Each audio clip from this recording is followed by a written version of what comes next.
तो कृषि कानून के खिलाफ दिल्ली बॉर्डर पर किसान डेरा जमा कर बैठे हैं। तो यूपी में सीएम योगी आदित्यनाथ किसानों के लिए योजनाओं का ऐलान कर रहे हैं। किसान कल्याण मिशन के तहत सीएम योगी ने लखनऊ के बंथरा में किसान मेले का उद्घाटन किया और कहा कि मोदी सरकार की नीतियां किसानों के हित में हैं। किसानों के लिए पिछले 6 साल में 70 साल से ज्यादा काम हुआ। मोदी सरकार का लक्ष्य 2022 तक किसानों की आय दोगुनी करना है। इसी के साथ योगी आदित्यनाथ ने विपक्षी पार्टियों पर निशाना साधते हुए कहा कि कुछ लोग कृषि कानूनों पर भ्रम फैला रहे हैं। हम आभारी हैं प्रधानमंत्री मोदी जी के, जिन्होंने 2014 में आने के बाद किसान को मुख्य धारा के साथ जोड़ने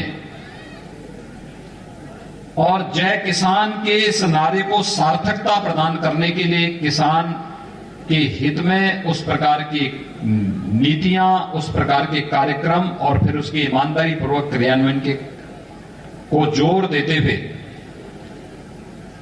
ईमानदारी पूर्वक उन सभी योजनाओं को लागू किया।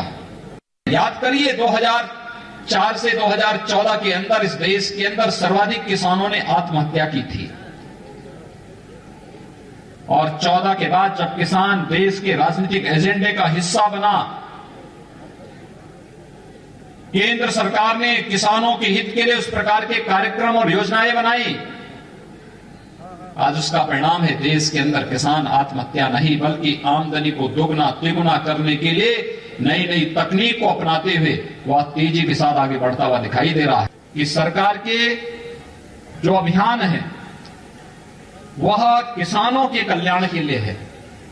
हमें बिना किसी बहकावे में आए, बिना किसी गुमराह करने वाले तत्वों से सावधान रहते हुए इस बारे में आगे बढ़ना पड़ेगा कि हमें किसान की आमदनी को 2022 तक दोगुना करते हुए हमें हर हाल में एक भारत श्रेष्ठ भारत के लक्ष्य को कहीं भी भटकाव की ओर नहीं जाने देना है। कोई भी गुमराह करने वाला तत्व हमारे बीच में आकर के किसान भाइयों और बहनों को उनके प्रगतिशील अभियान में बाधक नहीं बनने देना है।